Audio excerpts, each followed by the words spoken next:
Bonjour et bienvenue dans Commune Planète Hauts-de-France, votre magazine dédié aux enjeux écologiques de la région, en partenariat aujourd'hui avec la Voix du Nord. On va parler d'une petite révolution dans les transports publics du bassin minier depuis le 1er janvier. Ils sont gratuits pour aller au travail, au collège, lycée, faire les courses et tout simplement se promener. À terme, ce sera le plus grand territoire français à proposer la gratuité des transports. Une volonté politique pour redonner du pouvoir d'achat aux habitants.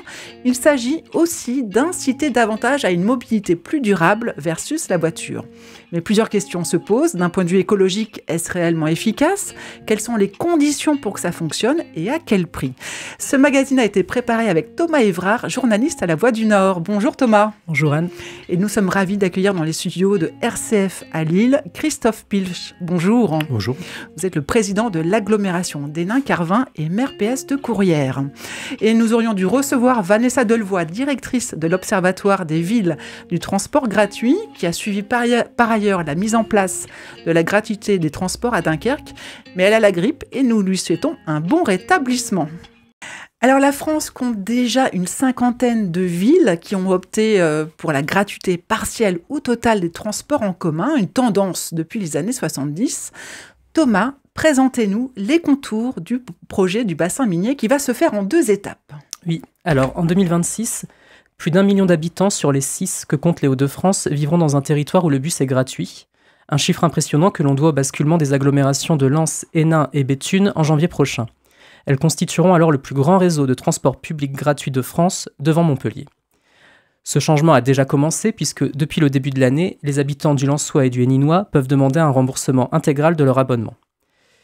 Dans la région, Dunkerque, Douai, Calais ou Compiègne ont déjà franchi le pas de la gratuité et les résultats sont sans appel. En 6 ans, la fréquentation des transports a plus que doublé à Dunkerque. Mais la gratuité des transports en commun est-elle réellement écologique ? Permet-elle le retour à l'emploi des plus démunis, une diminution des voitures, une amélioration de la qualité de l'air ? Une telle mesure coûte cher pour les collectivités et pour les experts, elle doit s'accompagner de mesures fortes pour avoir un réel impact. Renforcement de l'offre de services, réduction de la place de la voiture en centre-ville, mise en place de systèmes d'évaluation. Pour aller plus loin sur le sujet, nous accueillons donc aujourd'hui Monsieur Pilch. Et la première question, comment se passe la mise en place partielle de la gratuité depuis le 1er janvier ?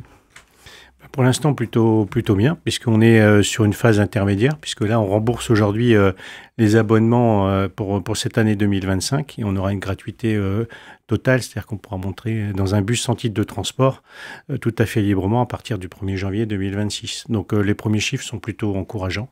On est sur à peu près 35 000 abonnements qui ont été remboursés jusqu'à présent.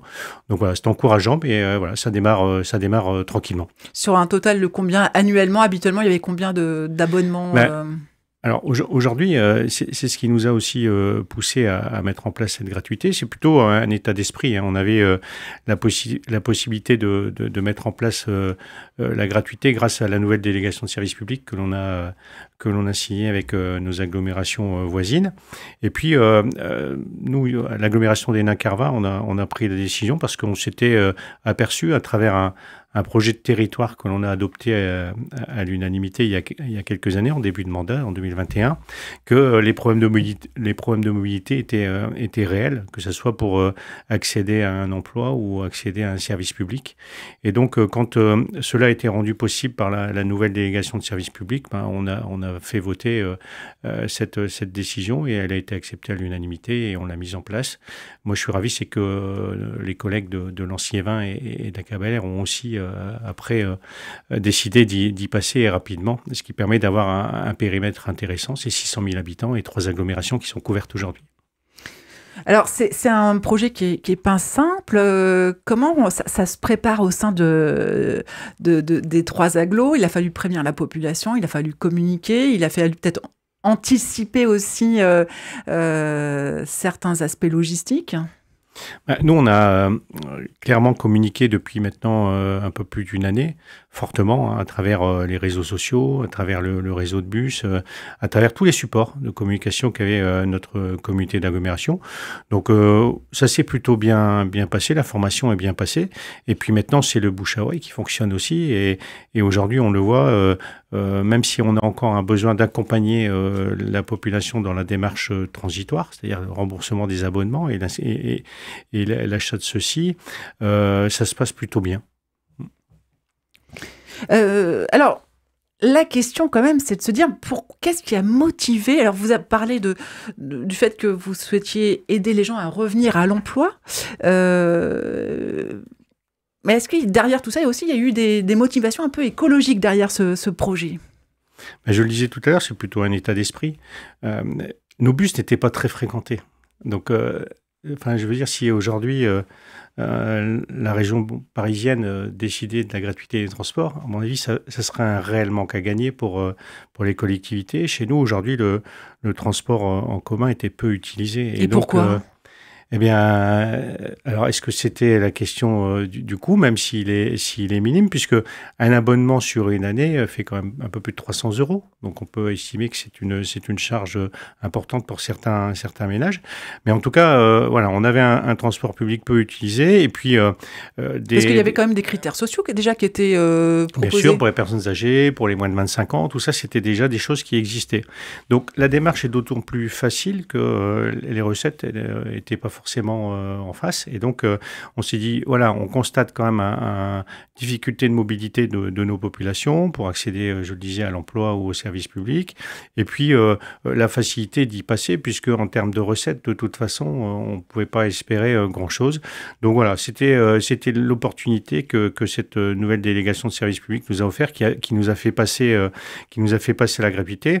Maintenant, les objectifs, ils sont aussi clairs. Il faut que, on ait moins de voitures dans nos villes. Hein, c'est quand même l'objectif. Davantage de personnes dans les bus et moins de voitures qui circulent.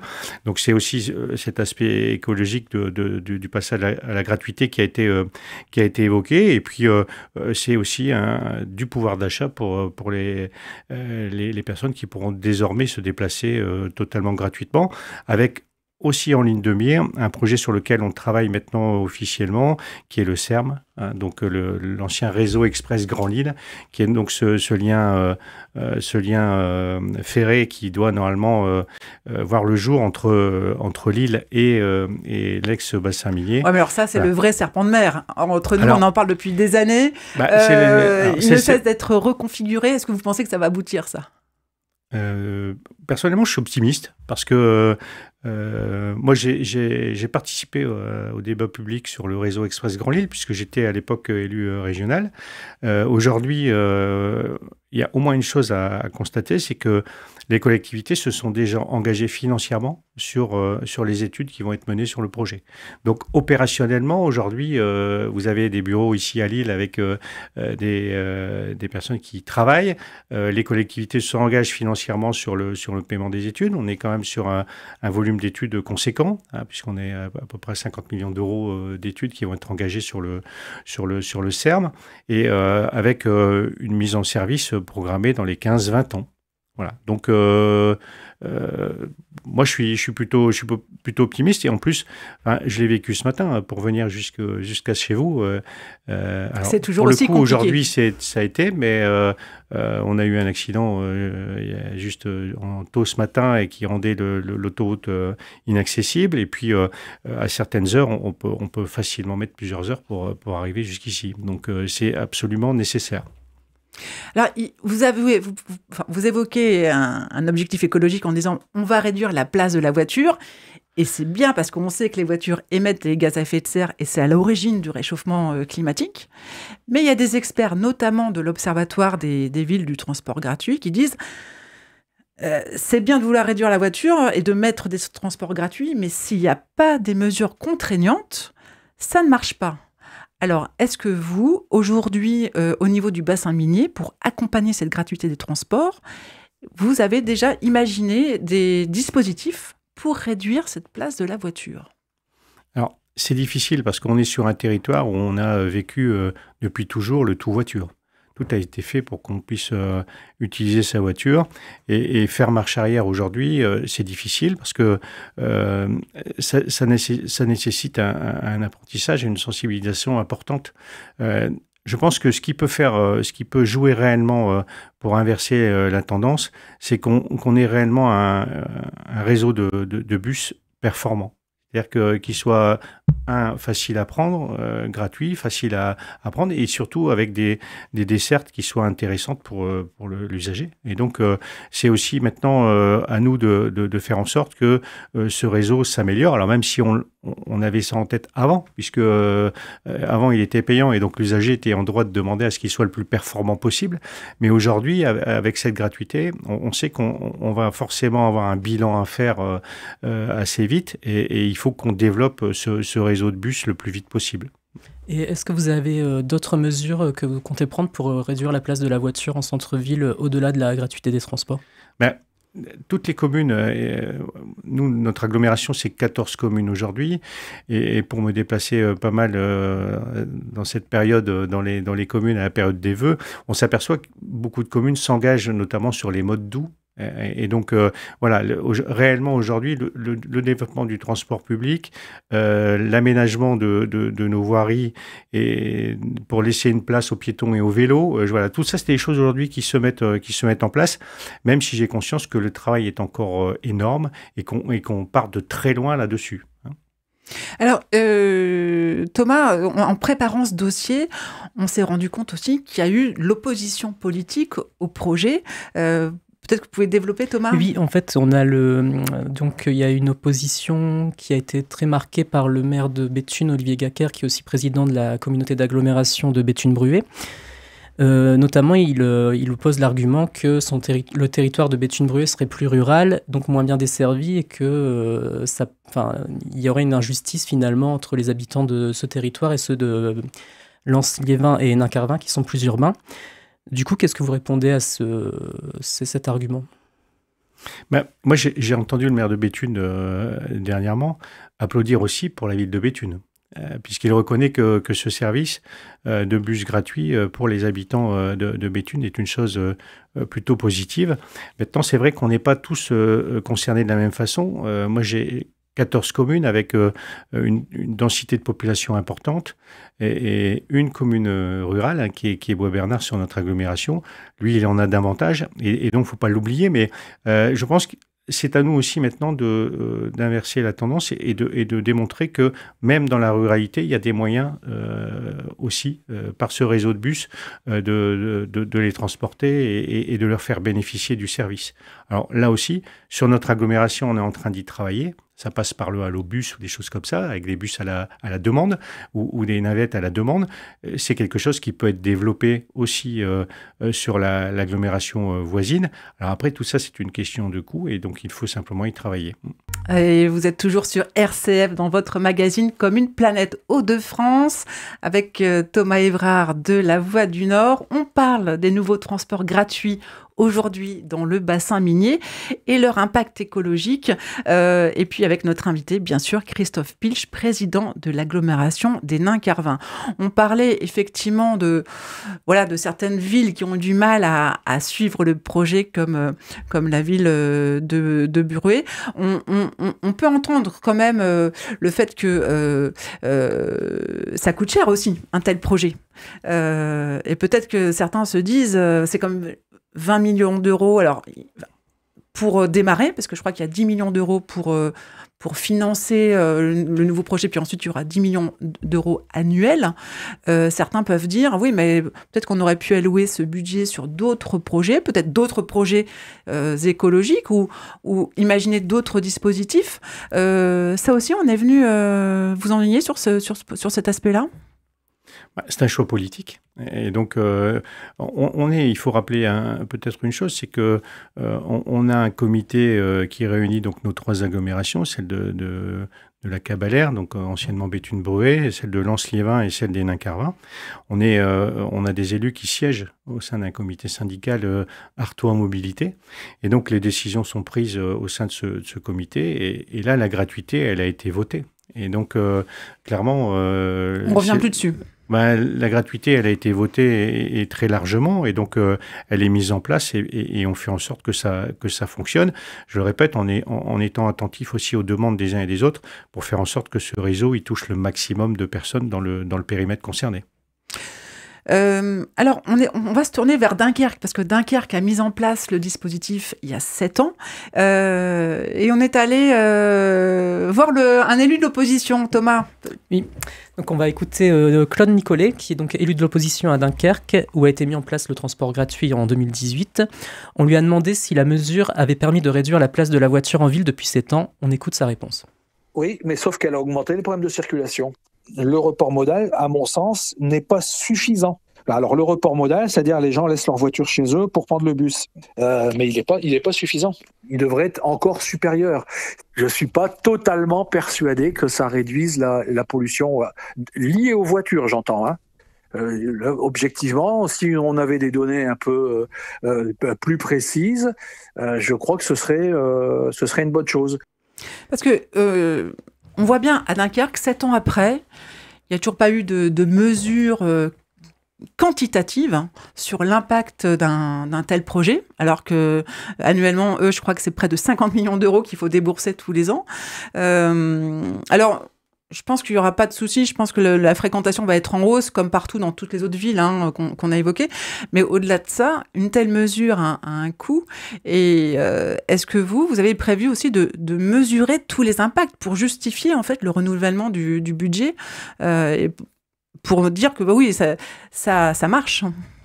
Moi, on a aussi rencontré le maire de Dunkerque. On a eu l'occasion d'aborder le sujet avec lui avant de mettre en place la gratuité chez nous. Et il était ministre à l'époque. Et il a pris du temps pour venir nous expliquer la démarche qui était la sienne. Et aujourd'hui, alors c'est difficile de comparer parce que le périmètre n'est pas le même et le réseau est différent par rapport à ce qui s'est fait à Dunkerque. Mais aujourd'hui, les investissements seront conséquents et ils augmenteront si le réseau se développe. Là, je pense qu'on est sur une vingtaine de bus supplémentaires qui vont être mis en service sur notre agglomération. Chez vous, ouais. D'ailleurs, des bus qui ne sont pas forcément au diesel. Non. Ça, on peut peut-être l'évoquer, que c'est une flotte quand même assez hybride. Voilà, donc ça fait partie d'un ensemble. Vous avez évoqué le volet écologique. Il faut après l'avoir en tête bien sûr sur la fourniture des bus. Alors, c'est parfois pas facile, parce qu'on a du mal à se procurer des bus qui ne polluent pas, mais en tout cas, on a cette volonté. Donc, c'est des bus électriques, des bus à hydrogène hydrogène, électrique, tout ce qu'on peut faire pour éviter le gasoil sera mis en place.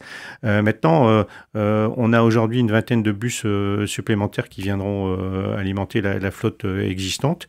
Et puis après, on va s'adapter à la demande en fonction du succès ou pas de cette démarche. Mais vous avez raison, il faut absolument, comme toutes les politiques publiques d'ailleurs, les évaluer à un moment donné pour voir si ça fonctionne. Et si ça fonctionne pas, et pas attendre 10 ans comme à Dunkerque, par exemple. Non, mais en tout cas, on a bien ça en tête. Et puis, on a des services qui sont attentifs à... Alors là, on est sur une phase de préparation, puisque la gratuité, elle sera effective au 1er janvier 2026. Mais très vite, alors en 2026, on a aussi des élections municipales et donc un renouvellement de notre Assemblée. Mais très vite, à mon avis, on essaiera de demander à ce qu'on puisse évaluer la mise en place de ce réseau de bus gratuits chez nous. Et est-ce que vous avez des objectifs aussi en termes de réduction de la pollution atmosphérique? Est-ce que c'est quelque chose qui a été chiffré ou J'aurais pu compléter en disant que moi, j'ai pas du tout peur de l'évaluation.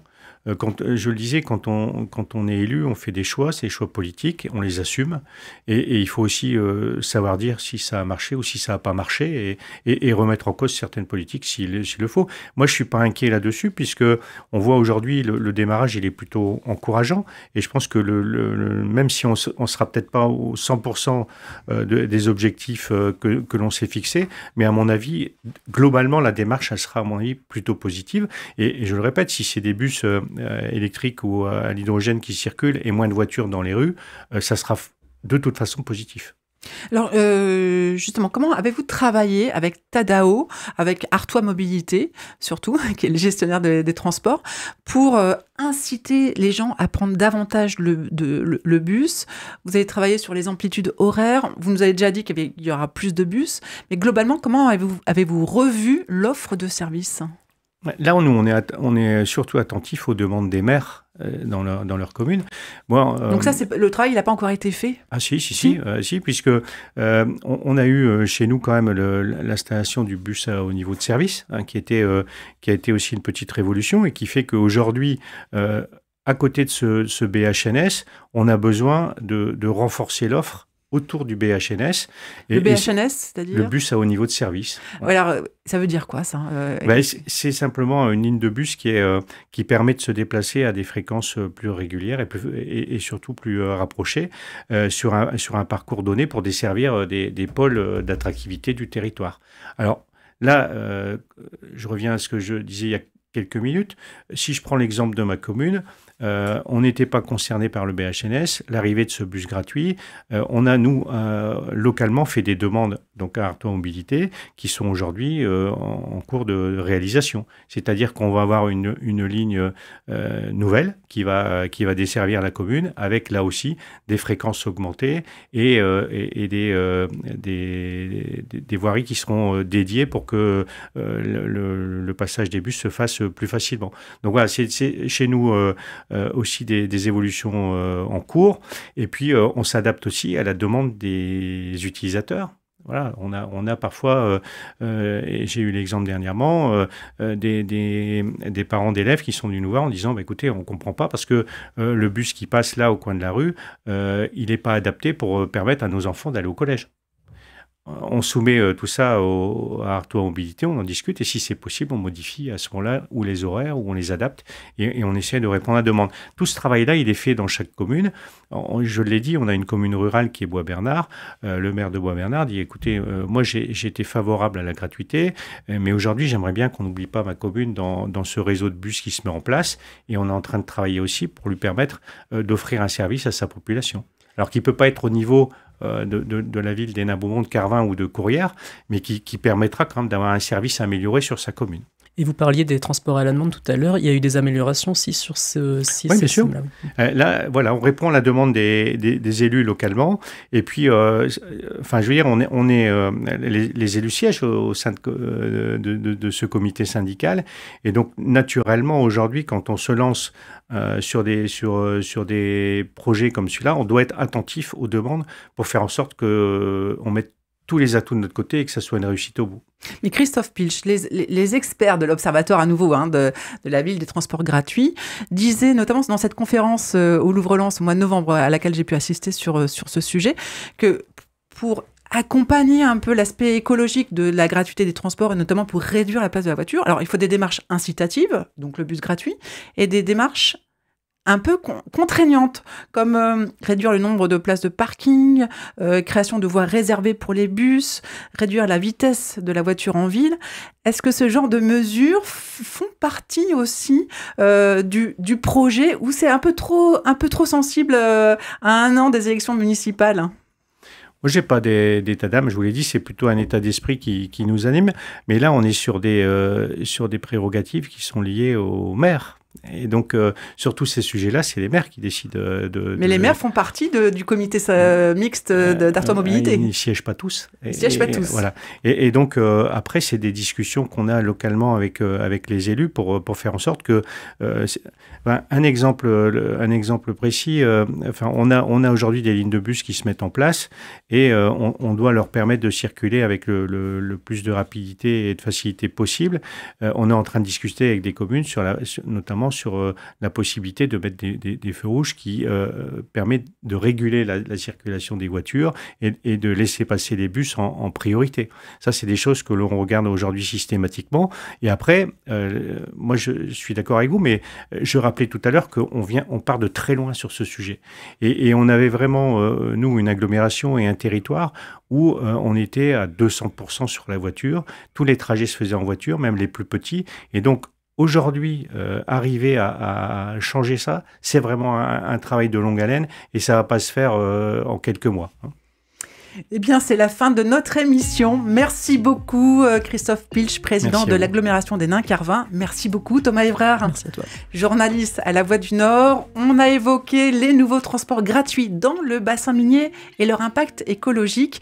Et votre intervention nous a permis de mieux appréhender les ambitions de ce plan de transport et ses impacts. Et ce, malgré les tensions politiques qu'il y a pu y avoir. Alors, merci à tous les deux. À bientôt pour un prochain débat Voix du Nord RCF, vendredi 27 février. Nous aborderons le projet de stockage des déchets dangereux à Saint-Coupigny dans le Pas-de-Calais, porté par l'entreprise Veolia et refusé par un grand nombre d'habitants. Merci beaucoup et à la prochaine.